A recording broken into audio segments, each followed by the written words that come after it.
Big boss fame Shekhar భాషకు మరిన్ని చిక్కులు. మహిళా కొరియోగ్రాఫర్ ఫిర్యాదు. లావణ్య కేసులో ఇప్పటికే శేఖర్ భాషపై కేసు.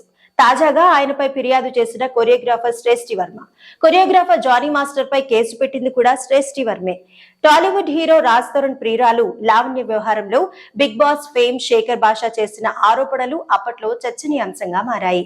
డబ్బు కోసమే లావణ్య ఇదంతా చేస్తోందని శేఖర్ భాష ఆరోపించాడు.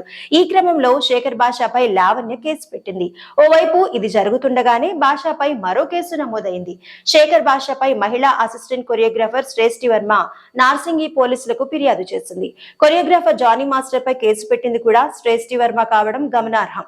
జానీ మాస్టర్ కేసులో విచారణ జరుగుతున్న సమయంలో తన వ్యక్తిగత కాల్ రికార్డును శేఖర్ భాష లీక్ చేశాడని తన ఫిర్యాదులో ఆమె పేర్కొంది. తన పరువుకు భంగం కలిగేలా యూట్యూబ్ ఛానల్స్ లో మాట్లాడుతున్నాడని, అతనిపై చర్యలు తీసుకోవాలని పోలీసులను కోరింది.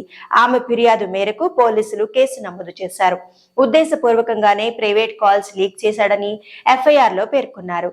BNS act section 79, 67, IT act 72 కింద శేఖర్ భాషపై కేసు నమోదు చేశారు.